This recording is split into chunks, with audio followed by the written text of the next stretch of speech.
A Brush with Fate, Chapter 2. Ouch. You smacked him. He wants to help, and you smacked him. Well, I was startled. You still whacked your new assistant with a brush. It was just a light tap. You snapped the brush in half, and it dented his helmet. The medic said any harder would have given the poor stallion a concussion. Luna grumbled as Celestia laughed, waving a hoof at her as the pair dug into a stack of pancakes. Well, how was I supposed to know that he thought my hum meant come in when he asked so?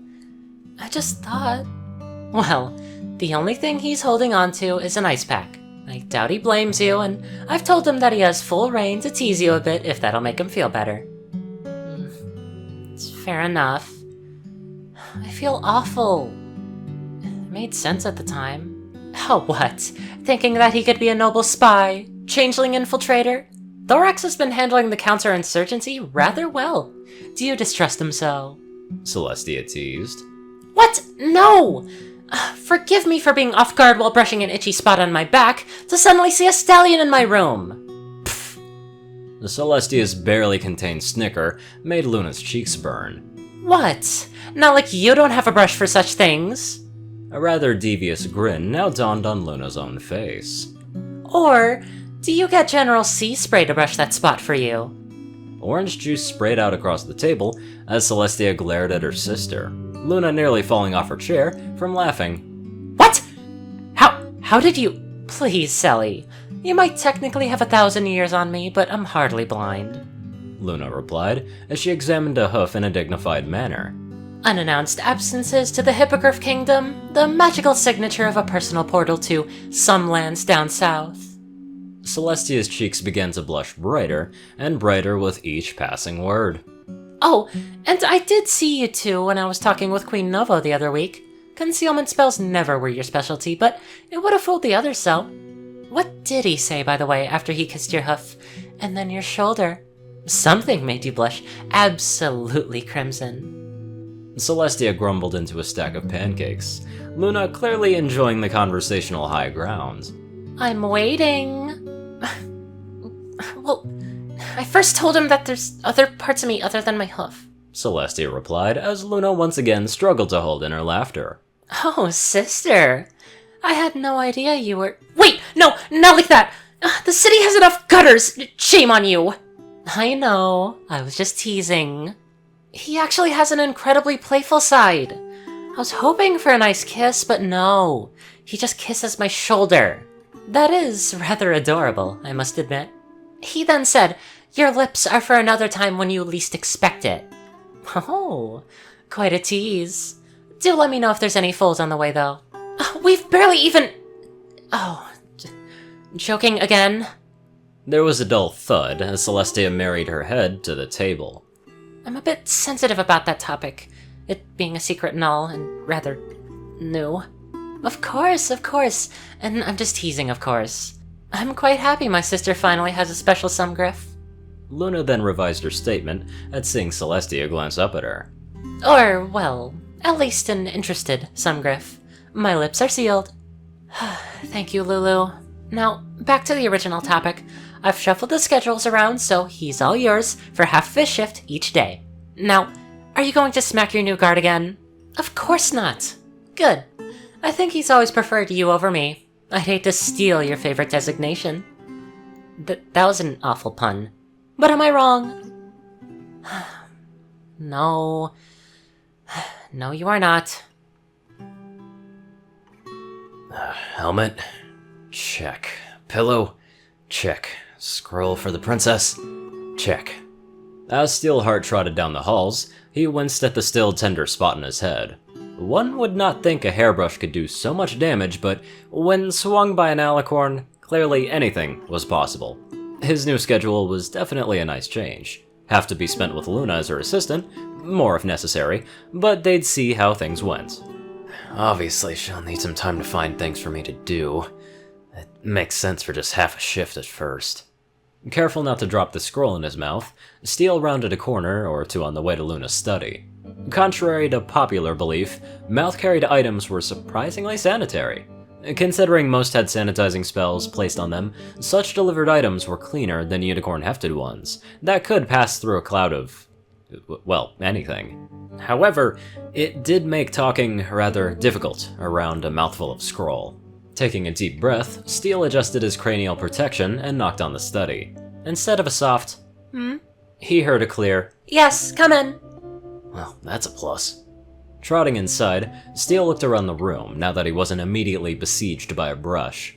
Luna's study/bedroom was of a simple design. Numerous books, maps, paintings, and even a globe or two dotted the desks and tables along the walls. The colors were muted, blues, purples, dark greens, and browns, catering to a more natural feel. It was a very peaceful setup, indicating the occupant's love of the arts and finer points of literature.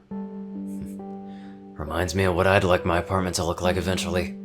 His attention then turned to the princess, who was looking at him and apparently trying not to laugh.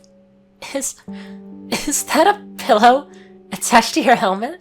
She asked, gesturing to his additional anti-brush helmet shield. Steele proudly proclaimed, standing at attention with his newest armor edition still securely fastened. Oh, right, sorry. She remarked, taking the scroll with a neat pluck of magic.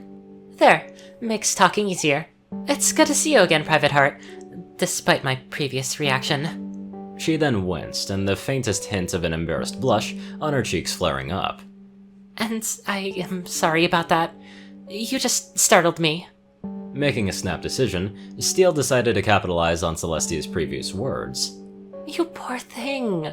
Well, feel free to tease my little sister in response. Nothing too drastic, but I think she'd appreciate a bit of levity. Help break apart the act formal around guards sort of thing. Now, here's 3 more ice packs. Enchanted, of course. Steele simply nodded, smiling gently as Luna looked at him. You are not speaking? He shook his head, struggling to maintain the pleasant smile. My sister put you up to this, didn't she? The stallion wagged his head back and forth in a sort of gesture, then wincing as pain thudded through his skull. This is payback for the brush, is it not? Very well, it serves me right. I am truly sorry, though. Steele nodded, meaning Luna's gaze to let her know that he understood. Did you really ask for this assignment? Luna ventured, sincerely curious about the guard's intentions. What she didn't expect was for him to stare, gaze, then drifting to his hose as Steele nodded again, a slightly embarrassed smile edging on his face. Interesting. Perhaps we'll touch on that later. The princess added softly, examining the parchment and signing a few points. Well, off you go to deliver that to the supply office. When you return, I'll find something for you to do that doesn't involve talking. The guard grinned, retrieving the scroll, and began to trot out of the room. It's good to see you again, Steelheart. Luna whispered to herself. To her surprise, the stallion seemed to hear her, pausing ever so briefly before continuing onwards. However, the princess didn't miss the surprisingly tender smile that flickered across the guard's face as he left. I'm glad to see that you've chosen a path of growth and betterment, rather than the darker paths events could have sent you down. So, how's it going? Celestia asked as the pair ate dinfus together, breakfast and dinner respectively. It's only been a day. He managed to stay silent the entire time, so I applaud Steele's decision to the jest. It would not surprise me if he kept this up the entire week, judging from how amused it seemed to make him. Luna grumbled back at her sister, letting out a soft titter. Well, I did give him permission to do so. He may be a bit late today, though. The Solar Princess's tone took a sharp, slightly sadder tone. Oh? There was an incident at the kitchen. It was take a full to work day, and somehow a grease fire got out of control. I don't think you'll need to guess who used the shield to help evacuate the group. Luna's eyes snapped upwards, seeing Celestia's mouth drawn in a thin line. Is he alright? Minor burns. The armor absorbed most of it, but you know as well as I do, he's been through worse. Thank you, sister. I'll go see him in the infirmary, as a matter of fact. I think he'd appreciate that. Celestia remarked, then pausing. Sister? He really does care about you. How you helped him those years ago, he's never forgotten that. Even if it was just another dream added to your usual duties. Luna opened her mouth to speak, but the alicorn could find no words. She simply nodded, trotting off to the infirmary as Celestia levitated a hidden newspaper back into view. The tile bore the face of a familiar guard, the date a few years prior in Manhattan. Local politician's son saves dozens during office fire. The badly burned stallion is being treated at the local hospital.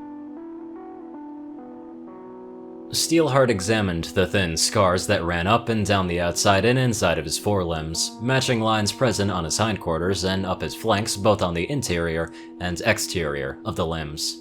They were hidden by his hair, unless when wet that is, but they were an ever-present reminder of how close he'd come. It's by a mere fluke that the experimental treatment worked. Unlike so many others, I still have full range of motion, all my hair, and no limitations due to scarring. Then again, after 3 straight months of magical experiments, the best money could buy, of course, I still have guilt about that, as irrational as it is. Yet Father has more, I imagine. Or perhaps not. A few thousand bits saved by that contractor cost 12 lives, and nearly my own. Maybe I should talk to him again. I've put it off for long enough. If only things were as easy to smooth over as my physical scars. Mental ones are somehow worse. If only my mind could just be rebuilt as quickly as the office building. The grease fire had been an easy fix, throwing down a shield over the worst of it and helping the trapped group out of the cornered-off kitchen as the anti-fire spells began to kick on. However, the images and feelings it brought back were much more frightening than the incident itself. In this case, his hair had just been singed, but the doctors wanted to double-check him for smoke inhalation. Deep breaths, deep breaths. You've been through worse. Much worse. Of course, I had some help. There was a knock on the private hospital room door, Steele sitting up a bit straighter. Come in. I wonder who that could be. Another doctor to tell me to say, ah. His eyes widened on seeing a familiar blue princess trot in, Luna sitting down next to him without a word. What do I say? What could I say? To the stallion's surprise, Luna's own eyes brimmed with tears, the alicorn tenderly reaching down to wrap Steelheart up in a hug. Thank you for saving our pony, Steel, she whispered. Steel froze for a brief moment, then finally relaxed and returned the gesture. He didn't even try to hide the shaking in his oves, something Luna most certainly felt. Your dreams won't be a problem tonight. I promise you that, the princess added softly. Thank you, Princess Luna, he whispered, voice trembling ever so slightly. The first words I ever spoke to her. Just Luna, Steel. No formalities, she replied back. And the first words that she spoke to me. Poor Steelheart. He doesn't deserve all that pain. He's already been through enough in the past. There's no need to bring up some more. That poor guy. Anyway, I'd love to give a very special thank you to my non-hospitalized donators. Yoshi Super Saiyan 2, Peter Coulthard, Dash of Evergreen, Dresdon, Dospo, RuneScythe 9852, CourierCruz CI, Dwight Cornel, Gagi, Secret Moon, Ryanny Dragonwolf, Starlight Glimmer, David D. Sanchez, Trey, Pokekillerzach, SoulDragon, Dak Britton, and Joe Piercy. Thank you all very much for watching this video, and I will see you all in the next one.